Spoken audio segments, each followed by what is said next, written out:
Welcome to the Red Network, where real estate dads juggle the high-stakes hustle of their careers with the heartwarming chaos of family life.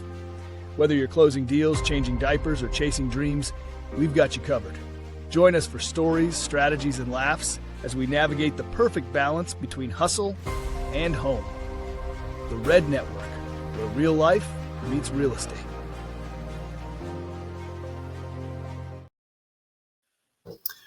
Welcome back to the Real Estate Network. Today's guest is someone who brings the real to balancing hustle and home in every sense of the word. Please welcome Ryan Templeman, a former high school teacher turned mortgage advisor, devoted dad, husband, and community guy who's living proof that big career pivots can lead to even bigger purpose. Ryan was born and raised in California's East Bay, Pleasanton to be exact. Yes, that's a real place. And yes, it lives up to its name. He went to St. Mary's College, started his professional life as a social studies teacher and vice principal, and then even coached varsity baseball and golf. For 15 years, he was deep in the world of education. That's also where life threw him a curveball in the best way. In 2007, he was set up on a blind date with Tony, a PE teacher and volleyball coach at a rival high school, and 15 months later, married. Fast forward, Ryan and Tony built a life rooted in family, service, and growth. They welcomed 2 kids, Braden and Zoe, and stayed all in on parenting, school, and sports. But in 2015, after watching Tony crush it in network marketing and feeling the grind of working long vice principal hours, Ryan made a bold move. He left education, wanted more time with his kids and less time with everybody else's. His words, not mine. He leaned into his passion for economics and got licensed and jumped into the mortgage industry. Ryan's story is full of pivots, priorities, and passion, and it's going to be a great podcast episode today. Ryan, welcome to the Red Podcast. Thank you, Jason. That was awesome. Yeah, man. You did a lot of research on me. Wow. You know, I'm known for my research abilities. Really dive deep into that and probably spend too much time researching. And every now and then I'll just plug things into ChatGPT and I'll spit out a fantastic introduction for you. It sounded great. That's leverage. So you have absolutely nothing going on right now. No big moves or anything like we just talked about. Tell us what you got going on today. Yeah. So again, thanks for having me. Really appreciate this. And so behind me, I usually have like a poster or a painting in my home office here today. That's down because my wife and I and kids were moving. So we're in the middle of moving during the holidays. It's the best, no stress at all. No. But yeah, we're in Franklin currently, and we're moving 20 minutes south to be closer to the kids' high school. Yeah, we're close to you. I want to be close to Jason, pretty much. So can't blame you. I understand that. Yeah. No, so we've been in the West Haven neighborhood since we moved here 5 years ago. Moved there in the middle of the pandemic, and it was the best neighborhood for us coming across country from California to where the kids can meet people. But the house we bought, I mean, again, we're blessed, we're grateful, but it was like literally the only house on the market available in 2021, and we just took it. But it's not a forever home, so we had this opportunity, and so last February, we went into contract on a home down Thompson Station, 4 minutes from the high school. And right now we're 25 minutes. So with the kids eventually driving, it just made sense to us. I know a lot of people do it, but we're like, hey, let's just, plus we get a house that we got to build and customize and for a lot less than if we stayed in the same neighborhood that we're in now. And it's closer to where we're going to be the next 5 years with the kids. My daughter's in 8th grade. And my son's a freshman already in high school. So, we just found out our moving date is going to be around Christmas. So that's perfect timing. Nothing going on whatsoever. No stress from the holidays. And, hey, we'll just add in a big move to it as well. Yeah, well, we did that moving here from, California. We basically committed in November of 2020, like, hey, we're going. And we wanted to be here in Tennessee the first week of January so the kids can start school. So we actually sold a house, did all that stuff within 2 months and moved cross country. So we're moving 20 minutes away, so we can do it. Yeah, we can probably handle that. No big deal. So, which you're no stranger to making moves. Let's back up a little bit. Tell me about that career change? It's a pretty drastic one, going from education fields to mortgage professional. Tell me a little bit more about what caused that and how you were able to make that transition. Yeah, no. So, my wife and I, when we met, we were both teaching. We had the same schedule. We had our Thanksgiving, our Christmas, spring break, summers together. Like, it was awesome. Then we had kids. Like, this is amazing. But I moved into administration for the last couple of years of being in education. I wanted to do that, and then at the same time, my wife was still teaching, but she started doing selling skincare, nutrition through a network marketing company. I thought, at first I'm like, oh, this is kind of weird, interesting. What are people going to think about this? Because of the whole, people associate that stuff with pyramid schemes and all that, but which whatever. So, but her third paycheck had a comma in it. So I'm like, okay, this is not BS. And so it got, and then after the fourth month, she got a car. And then, so it was just like, and she was working really hard and teaching at the same time and raising two little kids, 2 and 3 years old. So, and I also had moved into administration. So life was pretty crazy at that time. The extra income for us, which being in education, you have a base salary, you get paid every month. You have to budget. So we didn't have a lot of extra disposable income, just to be able to go do the things that we maybe had dreamed about doing. And now we did through her business. So it's kind of, pretty cool. But so after a couple of years, so she left education, did that full time, stayed home with the kids. And then I was, doing the vice principal work, and, we live 10 minutes from work, 15 minutes. And there'd be mornings where, I'd see the kids on Monday morning, say goodbye to them, and I wouldn't see them until like Thursday. Oh, jeez. And that was because of night supervision. Every night there's and this is not stuff it's not like I didn't know about this going into the job. Yeah. I knew it was going to be a commitment, but yeah. There's a concert, there's a counseling event, there's sports, all that stuff. So I got to the point where I'm like, I don't know if I was 33, 34 when I got into the administration part of education. And you go to district meetings and you see people and you just know people aren't very happy. Older administrators have been doing it for a long time. It's a stressful job. So I was like, I don't know if I'm going to do this for another 25, 30 years. Yeah. And my wife goes, then why? Then don't do it. So you're kind of like, oh, okay, that's simple. But, her income what she was doing was able to, sustain us for a time where I could go and, hey, what do I want to be when I grow up? So I took a leave of absence, and I had, I was doing some marketing stuff. I was doing, but I was a dad, and it was really weird, but also awesome being able to take the kids to school. I was coaching everything because I was administration. They told me, like, you're not gonna be able to coach your kids in anything. There's just no way. And I'm like, well, I'm going to make it happen. But it was very difficult. So yeah, basically 2015, I just said, all right, I'm going to take a leave and figure out what I want to do. I do miss the kids. I did, being in the classroom, it was a lot of fun. But it's the adults in that job that end up making it not so enjoyable. So, but yeah. So anyways, long story short, I made the pivot. I ran into a friend who our daughters were good friends, and he was a mortgage banker. And essentially, like, why don't you just look into what I do?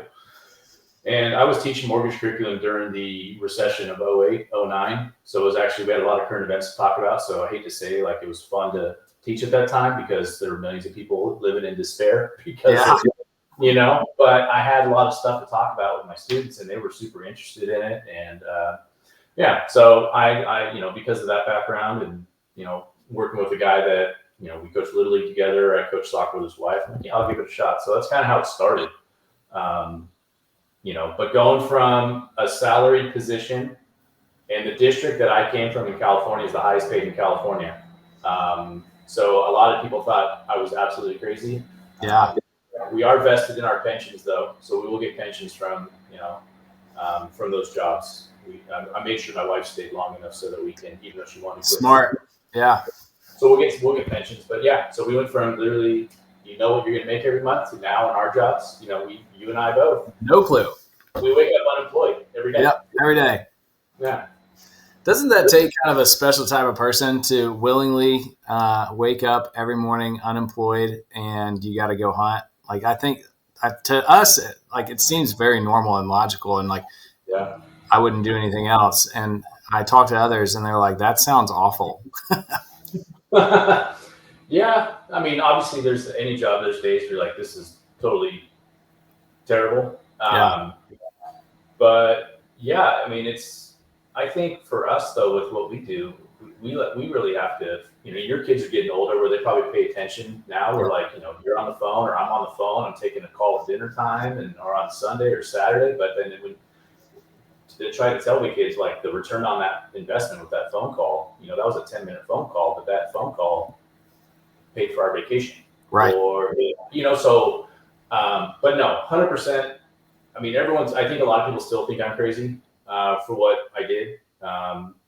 There was no ill will against education or anything. I loved everywhere I worked. I loved the people I work with. I just had a different circumstance going on with our life where I have an opportunity to kind of try something new. Yeah. And it's, a decade later, I'm still here. That's awesome. And that kind of leads into the whole premise of the show is balancing hustle and home. And you and I talk about it a lot at the office of how do we balance hustle and home? How do we balance, making the income that we want to make while also being the dads that we want to be? And that could be a 10-minute phone call at an inopportune time, but that 10-minute phone call allows us to have, a present vacation, or allows me to coach, baseball or basketball or football or whatever the case may be. And so how do you balance that? How do you balance hustle and home? Yeah, no, I mean, you're hitting it right on the head. I mean, you and I are the same. I mean, I think with both of us, what we post on social media, the majority of the stuff that we post is about our kids. Yep. So most people may not know. I probably post more about my kids than I do about like what I do for work.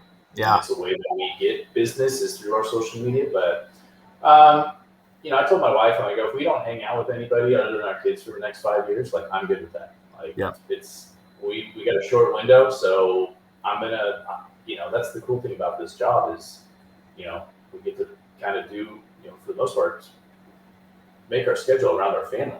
Mm-hmm. Granted, we have the day stuff, we have meetings and calls and all that, but I take my son to school every morning. My daughter to practice, my son to practice.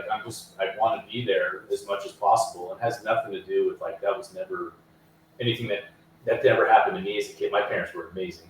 Mm-hmm. They were super involved with, but they also didn't have jobs that had that flexible schedule. Like, I can go today, I can go have lunch with the kids at school. I can, I sponsor lunches and stuff like that. So I don't know. I mean, balance is, my wife also now, she has her business, but then she's also, in real estate. So we're kind of all over the place, but kids are the priority. So we always make sure, we try to talk every Sunday, try to have an official meeting. As far as like what our week looks like. And the priority is like, what do the kids have?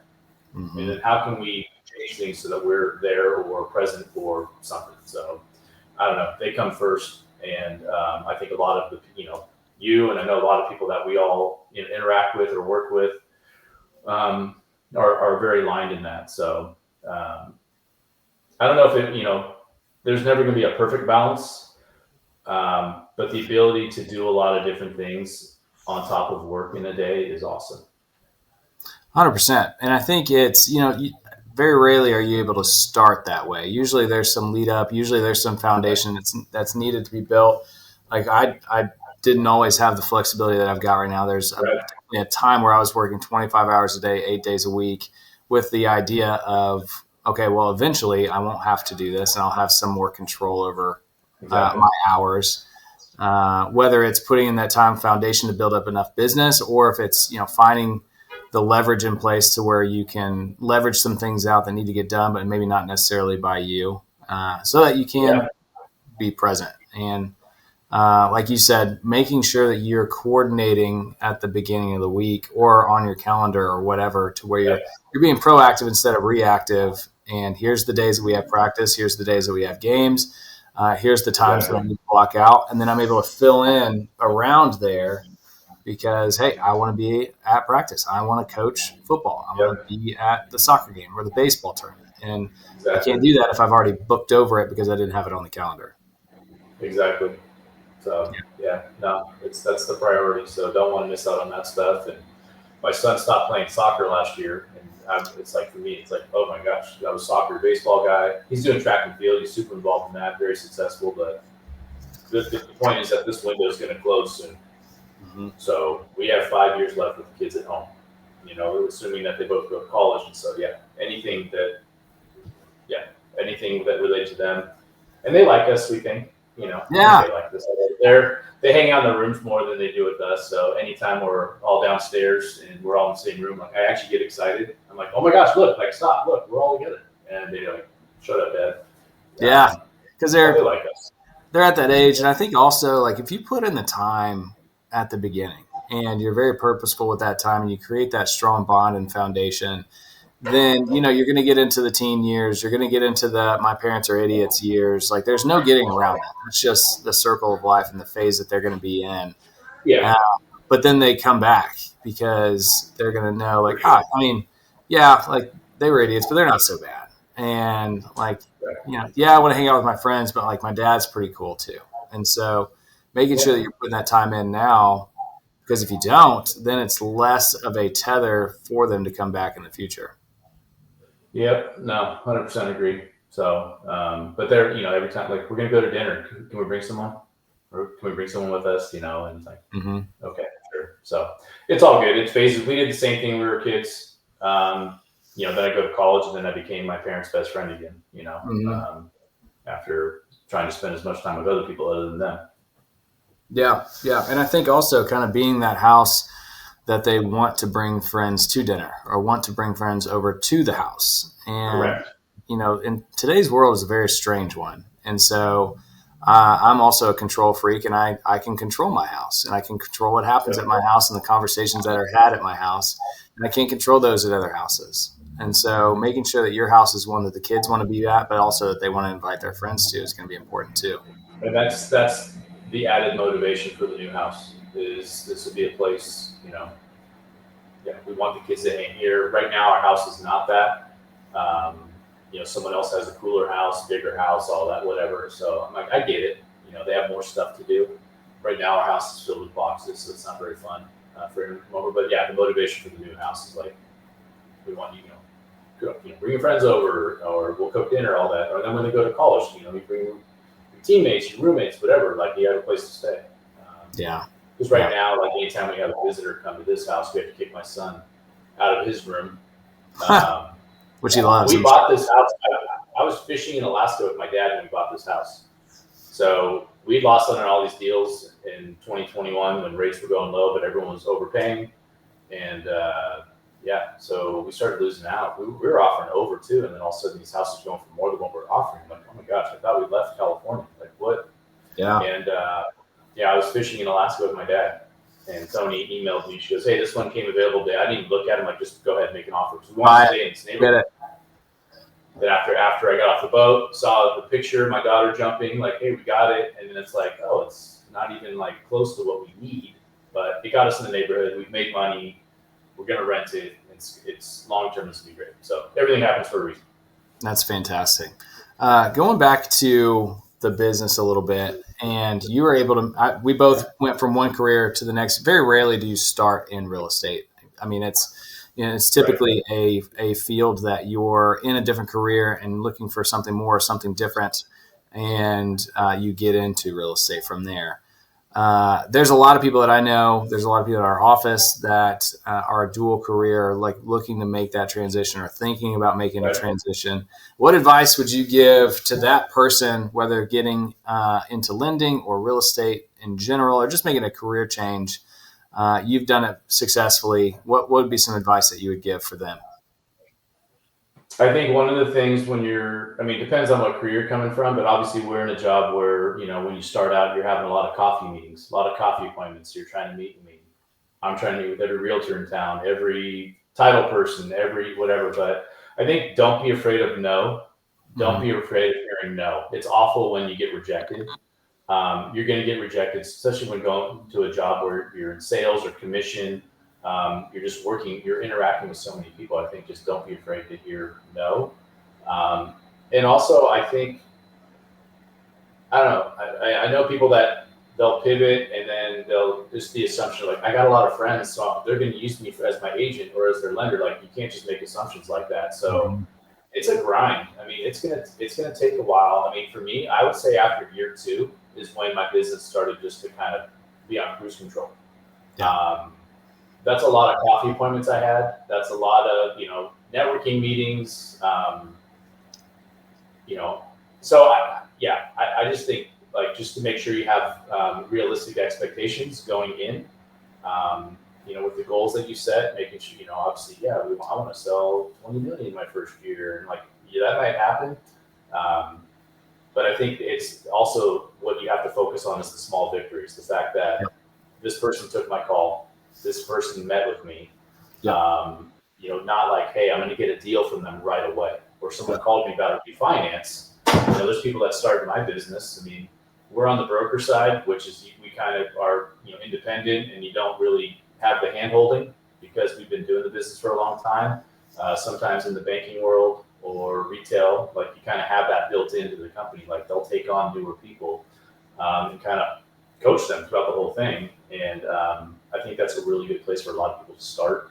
I know there's different brokerages that offer, I know Keller offers a ton of resources and training for agents, whether you're newer, you're seasoned. And the same thing is in lending too. There's definitely different places where I think it's like, hey, this is a great place. If I'm in need of X, Y, or Z, I go here. If I need this, I go here. I think just focusing on small victories, being realistic with your goals, and then also don't be afraid of hearing no. Well, I think my previous career, as you know, is in the fitness industry. And so I use analogies from that a lot. And what I found is that, like, you have to build a callus in business, just like you have to build a callus in working out. Like, if you go try to do some pull-ups or some power cleans, it's probably going to be a little abrasive on your hands. You might get some rips, some cuts, some things there. Yeah. If you do it enough times, you build up this callus, and all of a sudden what used to really hurt your hands doesn't hurt anymore. Yep. And if you're able to build up that same callus with no, or not winning the deal, or not getting the client, or you're able to just kind of build that callus up, then all of a sudden, like, those don't really bother you anymore. I remember, like, my first, like, ramp up year, like you had talked about, like, year 2. Yeah. I remember pulling into a listing appointment, and as I'm in the driveway, I get a phone call from another listing appointment that I had. I'm like, perfect, this is it. Hey man, what's up? They're like, hey, just want to let you know, we went with another guy. And I was like, oh, awesome. Got it. Perfect. Hey, we'll talk more. I'll follow up with you. But you have to be able to go from, like, that not getting that one client could have meant I didn't get 2 clients if I let that carry over. But having that callus, you're like, hey, cool, awesome, and I'm going to go get this next one. Being told no by one person doesn't mean that I'm going to be told no by every person. Yep. Yeah. No, I don't want to get it, but, like, definitely had some pivotal moments in that first year or 2 where you want to quit, where you lose a deal, but it has nothing to do with anything I did. Not that say, like, I want it to be my fault, but, like, I don't want, what I'm saying, I don't want to screw anything up. But you have people that switch lenders for various reasons, or they went to a bank because the bank wants all their assets and is going to give them a stupid interest rate that I can't compete with. So I'm like, go take it. But there's all that. I mean, looking back, I think all of us in our careers would be fun. Like, we could write a book about the stories and the rejections and misunderstandings, but it's only making you a better realtor and making me a better lender. So you got to make those mistakes, unfortunately, in all jobs. And but now that the goal is to really not make any, because you've left that in the past. Yeah. And I think it's also kind of going back to the fitness analogies. Like you said, you got to have a plan. You got to have a goal. Yeah. And maybe the goal is 20 million, and that's awesome. And here, we're going to put a plan together. Here's what the reps and sets look like for that $20 million goal. Now the question is, are you willing to do what this takes to achieve that goal? And does that still make sense for your family goals? And if so, let's roll, man. Let's hit the button. Yeah. Let's get started. If not, then what is that goal where the sets and reps do make sense? Because if somebody says, hey, I want to get in the best shape of my life, perfect. Let's roll. put the plan in place, and it means that you're going to be doing an Ironman by the end of the year, and you're like, I don't want to do that at all. Okay, well then we need a different goal, and you have to make sure that you're in alignment with what the sets and reps are for the results, and then you're able to hit the button. True story, real quick. I'll add this. So, like, as far as getting reps, so I think when you're starting out, for me, like, it's phone calls and coffee appointments, but phone calls. So, like, to make money, because I got a loan on my very first day. I got my license loan, but there was a guy I coached Little League with. Well, it's a guy I coached Little League with, and I did his refinance. I didn't know what I was doing, so my manager helped out the whole time. So I'm like, oh, this is going to be easy. But then I didn't have a loan for a couple months. Because I was having coffee points, but I was in the car a lot, and actually I drove Uber. I drove Uber for a year, and I'm on the phone, so I'm like making money. I mean, not a ton, but I'm doing something on the phone all day. Yeah, calling agents, cold calling people, and practicing my script and everything. And a lot of people, I don't think a lot of people know that know me personally, knew that I was doing Uber for a full year. That was just my wife and I know that. But I gotta, I had an office, but I also need to make a little bit extra cash, and so kill two birds with one stone, and do what I do. But yeah, it's all about reps. Yeah, it's so smart. I was talking to a new agent to us the other day, and they're in a career, and they're like, I think I need to get out of this job and just kind of go full time. I'm like, you can absolutely do that if you have X amount of months saved up and you can use those reserves. If you don't, then you're going to need an income, because what you don't want to get into is, I need this closing. I need you to buy this house. I need you to sell your house, because then even if it's subconscious, you may not be the best agent for your client in that moment if you need something more than they need it. And so if you've got some sort of income where you're able to have some money coming in while you're building your foundation, then you're just going to build a more solid foundation. And there's some value to letting people know, like, hey, obviously I want you to work with me and I want you to close deals, but I'm still going to be able to pay my mortgage whether you do or not. So I'm always going to do what's best for you. Yep. Yeah. Isn't it crazy though? Like, after years of being in the business, you're like, and there's definitely clients you're like, or scenarios you're like, because at first you don't want to turn anything down. I'll take everything. I'll take whatever the phone price is. Like, I don't care. I don't care how far I have to drive. I don't care if the loan amount is. I don't care what your income situation is, your credit score. I'm going to do it. Yeah. And you get to a point where it's like, you know what? I might just pass you off to someone. I have that luxury because, we built a business and be able to have that flexibility. You're the same way. Different price points will work with anybody, but there's going to be some situations where it's like, I don't think we can even get this done, or this is going to be, I don't know. So it's just nice to have, but we earn that in a way. Exactly. That's where the foundation came in place. And again, like, I want to work with everybody, and I'm probably, my first reaction is yes. And a lot of times I have to stop myself, and I'm sure you do too, where it's like my first reaction is yes, but then I have to think, okay, am I going to be able to work with this person and have the same lifestyle that I want to have, and also give them the same level of service that I want to give? And if yes, then fantastic. If I'm going to have to miss nights and weekends and practices and games to be able to give this person the experience that they want, then we're probably not a good fit. And making sure that we're kind of auditing what we're saying yes to, so it's not just everything. And then also, running your business like a business, so that it's not, hey, you're only going to work with me on everything, and I'm your one-stop shop. So that you can still work with more people that you want to work with, and they can still get the experience that they're looking for too. Well, I think too, another thing that's awesome with what we do is, after years of, obviously we know kind of what we're going to get paid on certain deals, but it's really more, in a lot of ways, more about the referral. So it's like, I don't care what my commission is going to be, what are the small loan amount. Like, I know this person knows a lot of people. I'm going to take great care of them. So it's about the relationship, and then because our business is referral based, so I'm not even worried or concerned about the commission. That's why, I did a loan for like $60,000. Like, I want to help people, and in the end, like, who knows how it's gonna, because our business is kind of a pay it forward and referral. So but you said the right thing. Like, yes is always my first. Yes, absolutely, I will help. I'm here.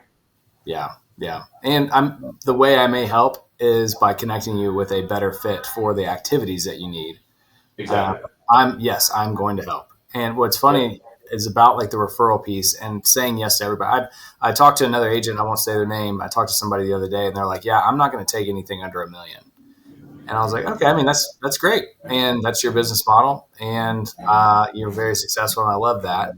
Uh, my lowest sale actually led to, at the time, my highest sale, and it was a $99,000 house in Clarksville. And I ended up netting like $300 from that, like Yeah. after gas and You spend more on gas probably. yeah, exactly. And so it was $99,000. I helped them buy their first home, and they actually like a year later introduced me to an aunt of theirs who was buying over $1 million and selling over $1 million. And so I was like, oh, wow. And they're like, hey, you did such a great job with us. My aunt was talking to us about wanting to sell her house and buying something a little bit closer.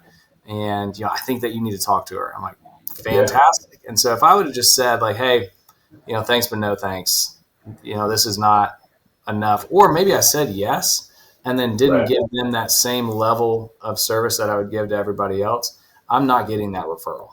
I'm never going to get that referral. And so making sure you're providing that same level of service, whether it's $90,000 or $9 million. Yep. 100%. Yeah. So kind of going back into the family piece a little bit, a lot of the real estate dads that I talk to are very either young in fatherhood or young in business. So they've either just had their first kids, they're trying to figure it out. Maybe they've got an established business, but how do I juggle these two things? Or maybe they've got some older kids, maybe getting into their teen years, but they're maybe making a switch in careers. If somebody is kind of new in either fatherhood or new into business, what are some advice that you give them to be able to balance hustle and home, even if it's not short term, maybe long term? That's when you started saying that, because I'm the older guy with older kids, so I'm kind of You've got experience in both. Yeah, I have teenagers that are going to be out of the house, so it does allow me a little bit more flexibility with work. Mm-hmm. Not having to drive in a year or two is going to be weird. They can, my son can drive. It will be weird. So it's going to take some time. But I went back and did my master's when my daughter was born, because I moved into administration, and I missed out on. I don't remember a lot from her first 2 years because I was always gone. So I didn't do a good job of doing the time blocking or just making sure I had family time. I think we all live and die by our calendar, and just making sure we're gonna have that time built into the day. So it's a non-negotiable. My family's a non-negotiable. So whether I'm exhausted as a new parent, my wife's exhausted as a new parent, you got to have that non-negotiable time with your family. Even if it's for 30 minutes, one day might be 30, one day might be a couple hours. So, always got to make sure, family's first. Obviously, that's not going to pay your bills. You got your business from other people, so you have to get out of the house and be away from your family. But I think just trying to be mindful of family time, and if you have to put it on the calendar, as stupid as it might sound, I think it's very important. So, you got dinner time, and it's I'm not going to answer my phone during dinner, so I can be present with my kids. I look back, I missed out on a lot. Literally, Zoe grew up so fast, and her first 2 years, I was in school. So I was teaching her in the day, then I'm going to get my master's, and now I'm in mortgages. I'm not even using that degree. So it's a big regret. And so that's why I'm just so, everything that the kids do now, I'm going to be at. I'll take the phone call later. I'll take calls at 9:00 at night. I'll get up early. So I don't know if that's really any mind-blowing advice, but I think you have to have some balance, and I think you have to have stuff on your calendar to keep, and you have to stick to it. Just putting stuff on your calendar doesn't mean it's going to happen. You got to stick to it. And I think, I don't know. I think a lot of us, when we start out in a job, we have some sort of mentor or coach that's gone through similar situations. So I think if you could find somebody, leverage their experience. Yeah, it's everyone's gone through it. If you've had a kid and you work, it's those first couple of years are crazy. And you look back, I don't know how we did it.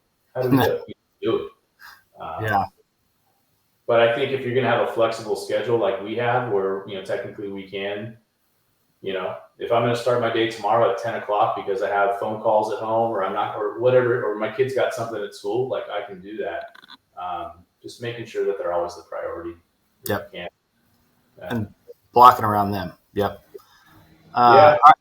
So as we kind of close out, I got some rapid fire questions for you. Yeah. And, don't have to take a ton of thought, just kind of first thing that comes to your mind. But if you guys are, as a family, traveling, it doesn't have to be a specific place, but if you're going to travel as a family, where would you go? The kids love the beach. So somewhere, we used to be so close to the beach in California. Now it's 7 hours. So I think, somewhere where there's a beach, warm weather. If you're going to do something as a family here in Nashville, what are you doing? We like to go to the Nashville SC soccer games. Anything sports related, whether it's, we're transplants, so we're not technically fans of every team here, but just whether it's Vanderbilt, going to, some sort of sporting event is something that we try to do as a family. That's our number one thing to do. That's awesome. What about at home? If you guys are at home as a family, what are you guys doing? My daughter's really getting into cooking, which is fun, cooking and baking. So, and I like to cook a little bit. I'm not great, but I mean, grilling and steaks and all stuff, like, I think I'm fantastic. But, so whether cooking or we're probably watching sports. So we have YouTube TV, but pretty much all we have on all the time is sports, and we're usually watching it together. Yeah. Nice. All right. So on the same plane as cooking, going out to eat. You guys are going out to eat as a family. Where are you going? We're so spoiled here in our current neighborhood, West Haven. It's just convenient just to drive the golf cart down to one of the 7 restaurants, whatever we have. Yeah. So Public House is one of our favorites here in town, here in West Haven. Mojo's is pretty, whether it's at the factory or in Thompson Station, we love Mojo's. And then once in a while, when, whether it's a birthday or something like that, we do love going to Sperry's. Sperry's is awesome. It might, the bill is always awesome to look at the end of the night, but isn't it? Yeah. Isn't it? Yeah. We the owner of Mojo's lives in our neighborhood, so we try to support them as much as possible for sure. Perfect. Yeah. And then last one. So I was thinking about this the other day. Somebody asked me the same question, so I'll ask you. If you could pick a career for each of your kids to go into, what would it be? I'd obviously be proud if whatever they want to pursue. My wife and I are very, like, if both of them wanted to go into education, we'd be very proud. I could see my daughter being a teacher and a coach. Mm-hmm. She's big volleyball. She loves volleyball. I can see her doing that. My son is more, I can see engineering. So I don't know. I mean, it's weird to think about. And I think if I asked them right now, they'd both be like, I'm not really sure. I mean, if you ask my daughter, she wants to play college and pro volleyball. Yeah. Which if she plays pro, there's a league here in the United States that's up and coming, but she'd probably go to Europe if she's that good. But so we might be moving. But no, I think I did have a conversation with her the other day about the whole flexible schedule, because she's like starting to ask questions about Tony and I and what we do, and she understands return on investment. So I could see her doing something in sales. I think both of them would be awesome real estate agents. But maybe you tell them, hey, don't do it. I've been like, hey, we have a great office for you to plug into. We have a free real estate school. You guys will love it. That'd be good. Yeah, no. So I think my son's very analytical. He's really good with computers. So I can see him doing something in engineering. Yeah. That's awesome. Selfishly, I'm hoping that they'll want to get into real estate. And I told somebody, I was like, man, I'd love to work with my kids. It'd be so fun. Unfortunately, I think Katie would probably just like take my job. And then Carter's our CFO. So he'd be handling the books and telling me and Katie that we're spending too much money probably. We always said with our daughter when she was little, like, she'll be a great adult. She was like always tough, but it's like, as a dad, like, I want my daughter to be like that. I want her to be tough. I want her to not take anything from anyone. So we're like, she'd be a great attorney. She'd be a great CEO running something. So Yeah. working together, yeah. I never thought about working with my kids, but now that I did, I don't know. I might be scared of her. Yeah, I'm already terrified of mine, so I completely understand that. I remember there is one story that same thing. Like I wanted to raise a tough daughter. I didn't want her to take anything from anybody. I want you to be able to stand up for yourself, have confidence, toughness, and then also we do a lot of like self defense stuff at the house. And Yep. I'm constantly when I'm doing these self defense like drills and reps and things. I'm like, do not actually hit me. Like Right. this is practice. Don't hit my nose. And there's a couple times she's come close, and so yeah, she's a tough one as well. That's awesome. But all right, man.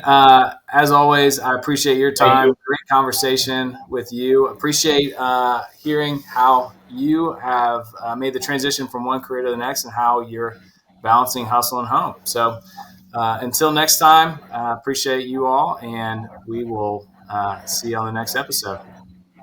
Thanks, Jason. See you, buddy.